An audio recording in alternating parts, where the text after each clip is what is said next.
Hey, what it do, sports world, and welcome to the Real Untouchable Podcast with me, Ray Diggs. I got a great segment for you all. I want to talk about who's under the most pressure heading into this Super Bowl matchup between the Kansas City Chiefs and the San Francisco 49ers. But before I get started, hey, make sure y'all hit the like button, the subscribe button, and also the share button, okay? And also, if you all got any feedback about this segment, hey, make sure y'all put it off in the comment section and we can talk about it, okay? But listen, this right here, what I want to say. When these two teams face off, it's a lot of people that's up under pressure.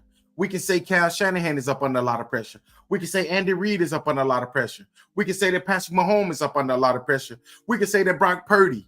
We can say that the defensive line, the offensive line. We can say that all of those up under the most pressure. I'm going to show y'all the video on who I think is under the most pressure heading into this Super Bowl.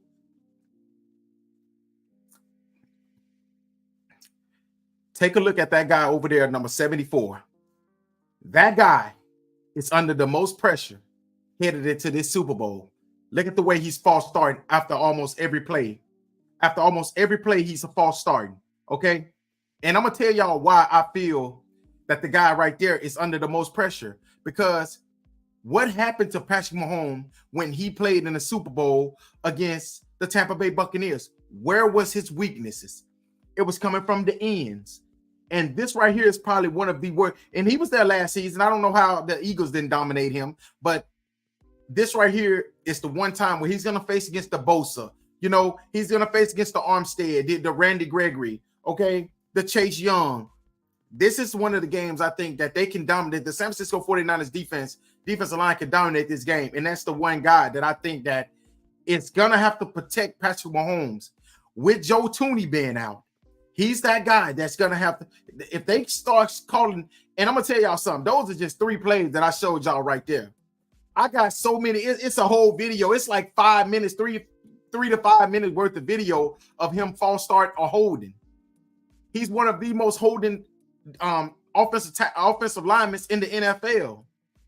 That's why I think he's up under so much pressure. He's not the only one, but he's the first one that I want to talk about. He's under so much pressure because he's going to have to protect Patrick Mahomes, okay? And then, like I said, that's going to be Nick Bosa that's coming at him. Well, yeah, that's going to be Nick Bosa coming at him. And so when Nick Bosa's coming dominating this game, if Nick Bosa can dominate him and get to Patrick Mahomes and make it uncomfortable, this can be a very uncomfortable game. The same thing I said, and that's why I said the offensive line and defensive line is under the most pressure. They're under a lot of pressure heading into this game because the Kansas City Chiefs offensive line can be dominated. The San Francisco 49ers offensive line can be dominated as well, minus Trent Williams, but the rest of them can be dominated. And that's why I say these two units are under a lot of pressure heading into this Super Bowl. Because if the Kansas City Chiefs can put pressure on if Kansas City Chiefs can put pressure on Brock Purdy, it can make it. We don't know how Brock Purdy is going to react to being, knocked to the ground 4 and 5 times by this Kansas City Chiefs defensive line. We don't know how he's going to react because he's a second-year quarterback. He's a second-year quarterback. He's never been on this type of, he's never been in this type of environment before. The biggest thing he's done was basically played at Iowa State or last season in Philadelphia. But this right here is in Vegas. It's a Super Bowl where everybody, it's $1 million tickets. You see? So this right here, can the pressure bust him? I've seen Tom Brady be dominated by a defensive line. I've seen what the Giants defensive line, and I said that's why when we talk about Eli Manning's Super Bowl, those 2 Super Bowls, that defensive line made it very uncomfortable for Tom Brady. They hit him often and early. Early and often. So when you hit a quarterback early and often, it's going to make it very uncomfortable for him. And that's what the Giants did to Tom Brady. Can the Kansas City Chiefs do this to Brock Purdy? Can they knock him around early? Same thing the Tampa Bay Buccaneers did to Patrick Mahomes in the Super Bowl. They knocked him around often, early and often. They knocked him around. Every chance they got, they laid the wood to him. So if they can do this to these 2 quarterbacks and make it uncomfortable, make Brock Purdy second guess throwing, to this person and that person. The next person is up under the most pressure is the secondaries. Okay. It definitely the San Francisco 49ers secondary going against Patrick Mahomes. I don't think the Kansas City Chiefs secondary is up under that much pressure because, like I said, it's Brock Purdy. This kid has never been here. Patrick Mahomes has been here. So the San Francisco 49ers secondary is up under a lot of pressure going against Patrick Mahomes because we know that Travis Kelce is still there. We know, Rice is coming into his own. So that's why I think that the Kansas City Chiefs can pretty much, pick apart this secondary because I said this right here weeks ago. The weakest part of this San Francisco 49er defense is the back end of this defense. The same thing I said about the Ravens. The weakest part of the Ravens secondary was the back end because Marlon Humphreys was pretty much banged up all season, and they pretty much just had Kyle Hamilton. Okay, but this defense right here ain't got no Kyle Hamilton. They just got a bunch of good players, bunch of good NFL players. So this game right here, Patrick Mahomes can pretty much, pick his poise. He can pretty much pick whatever he wants to do, and it's going to put a lot of pressure. If that secondary is getting picked apart, it's going to make it very uncomfortable for Fred Warner and Dre Greenlaw to pretty much dominate how they normally dominate games because now they're going to have to drop back more. And what's that's going to open up? That's going to open up Pacheco in the run game. Okay, Lil Clyde might get out there and break a long one. See, so this game right here, it's a lot of things that can happen in this game. Okay, will it happen? I don't know. I don't know maybe Patrick Mahomes wake up with the flu. Maybe Patrick Mahomes wake up sick. Shit. I mean, I'm not wishing the bad on him, but I'm just saying we never know what's going to happen tomorrow. That's the good thing about it being a Super Bowl because you never know. And the Super Bowl is about one thing. It's about momentum. Think about last year's Super Bowl. The Eagles had all the momentum. Then what happened? Somehow Jalen Hurts' little hands couldn't hold on to the ball, and then he fumbled the ball. What happened after that? It pretty much changed all the momentum of this game, and it turned it to the Kansas City Chiefs. So that's how Kansas City won last year's Super Bowl. It was a momentum change. Okay, I'm talking about the Eagles had anything that could happen good, happened good. And then just what happened? It's just like that fumble stuck everything out of that Philadelphia Eagles team last year. And Kansas City, they capitalized on it. Now, the 49ers have to make sure that don't happen. How do you make sure that not happen? You give it to your playmakers. You give it to the Debo. You give it to the Christian McCaffrey. You give it to the George Kittle. You give it to these guys, and you got to make sure that these guys can make plays. Get them out there in space. I will say this. The one thing about Kansas City's secondary is they're a really good tackling secondary. That's the good thing about it.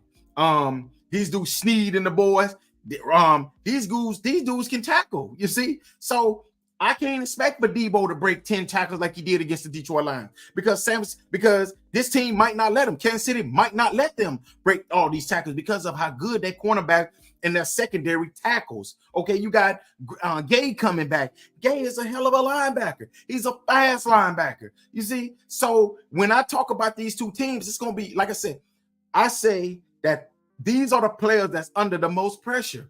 Okay, the Chiefs offensive line, the San Francisco 49ers offensive line, the Chiefs defensive line, the San Francisco 49ers defensive line. All right, now we'll say that the San Francisco 49ers secondary is under way more pressure than the Kansas City Chiefs secondary is. And the number one person that's under the most pressure, I'm going to say this, is Kyle Shanahan. Kyle Shanahan have to win this game. Y'all keep telling me, man, Kyle Shanahan, he can lose this game and still be good. No. Because he lost the Super Bowl against the Patriots in which he had a 28-3 lead. Yes, he was just the offensive coordinator, but he was on the coordinator. He was on the coaching staff. He got here a few years ago with Jimmy Garoppolo. They had a 20-10 lead. What happened? Kansas City came back and wins the game. That's a 10-point game. So you had a 25-point lead. Then you had a 10-point lead in the third quarter. Now, you need to win this game. This is a game right here where Kyle Shanahan have to win.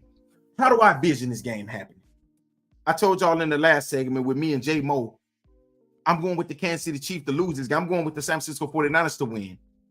And I think it's going to come down to Christian McCaffrey making big plays, him and George Kittles. I think that Christian McCaffrey, can you imagine Christian McCaffrey finally winning a Super Bowl after watching his dad win Super Bowls?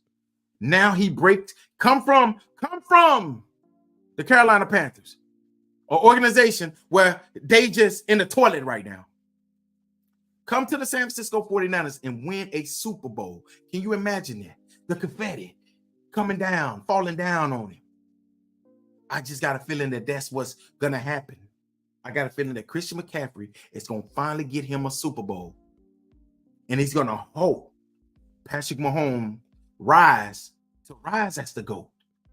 He's going to hold him for a second.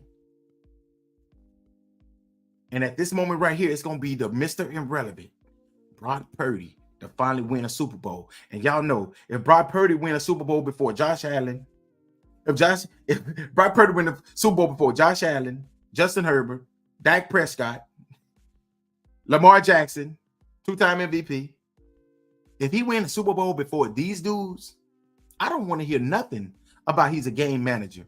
I don't want to hear nothing about this and that. The kid will be, he'll have something in front of his name that none of them got in front of their name besides Lamar Jackson, which is MVP. But he'll have Super Bowl champion Brock Purdy. And God beholds if he wins MVP. If you have Mr. Irrelevant, this is the last pick in the NFL draft, and y'all say Mr. Irrelevant, the last pick in the draft, Super Bowl champion, Super Bowl MVP, Brock Purdy. That sounds real good to me. You're going to have to, hey, y'all want to make some room up there towards the top, and I don't mind making no room because I think that Brock Purdy, this could be just the beginning because I don't think the Shanahans are going nowhere, and I think they're going to always have a pretty good team. This right here could be just the beginning for the kid Brock Purdy.